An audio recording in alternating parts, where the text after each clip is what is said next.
Hey everyone, C-Dub here from Chronocord Gaming with a very special unboxing video, a Super Famicom, straight from the thrift store shelves in Kawasaki, Japan, to my doorstep. Special thanks to my buddy James for hunting this down for me. Check out his collection of amazing photographs from Japan at the link below, seen here in the video. Also, if you have not already, hit that subscribe button to stay tuned to Chronocord Media and all of our great content.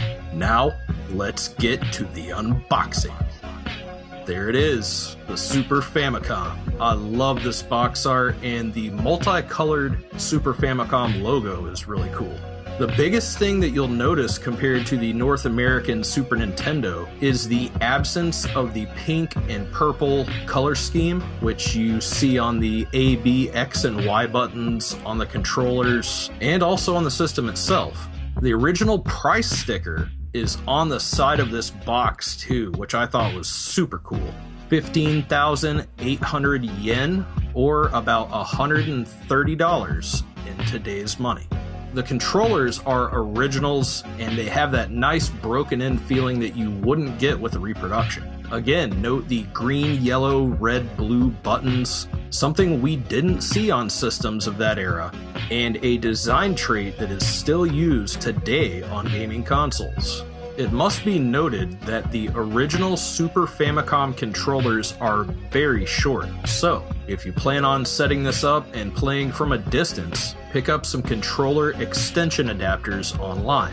I'll mostly be playing this on a small desktop CRT television and into my game capture setup at the computer, so really the short controllers shouldn't be much of a problem.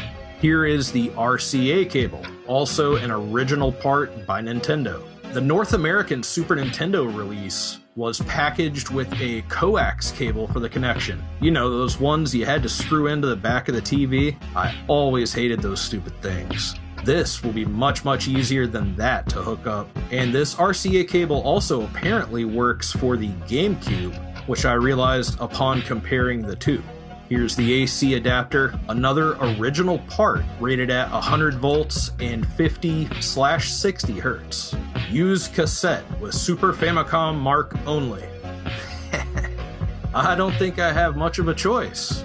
For anyone interested in playing import Super Famicom games, you can easily modify a Super Nintendo to play them. It's all just a matter of pulling two little plastic tabs out from the inside of the cart slot. Easy peasy. If you have the power button on and no cartridge is installed, the plastic covering will be locked into place and you won't be able to put a cart in there. I can't really recall if the Super Nintendo was the same, but I would have to assume so.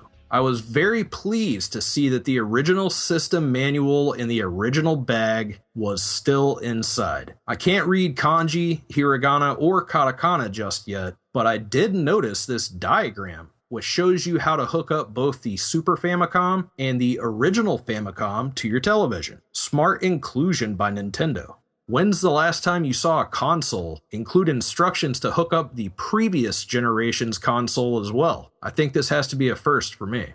I really didn't expect to find this in here, but hey, I'll take it. A Japanese PlayStation console insert. Looks like the warranty as well as some sort of order form to purchase replacement parts, if my guesses are correct.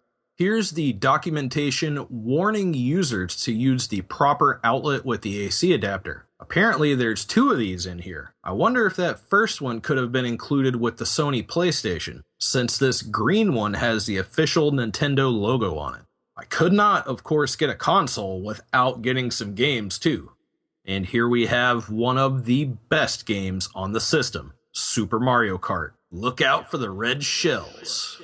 The second and final game that I have, for the time being at least, the pack-in game, Super Mario World. I really love the artwork on the cartridge here. You can also note the inclusion of Super Mario Bros. 4 in the title. I like the simple yellow background Nintendo used for these two games. It's also seen on Super Mario Collection, or Super Mario All-Stars as we know it here in the United States.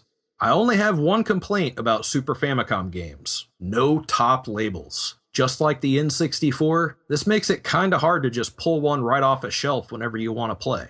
I'll be sure to be picking up Super Mario Collection, aka Super Mario All-Stars, and a couple of other titles I have my eye on in the near future. It's worth mentioning that Super Famicom game prices are considerably lower than NTSC Super Nintendo carts. So, for anyone out there looking to build up a collection of great games, consider the option of going import. Many games have translation guides available online for things like menus and options, and in many cases also feature English. Most of the classics I know by heart, like A Link to the Past and Super Metroid, and thus the foreign text doesn't really matter. That's it for this Super Famicom unboxing video. Feel free to suggest some games in the comments that I should pick up, and I'll include them in my next video, a Super Famicom game collection update. For Chronocord Media, this is C-Dub. See you next time.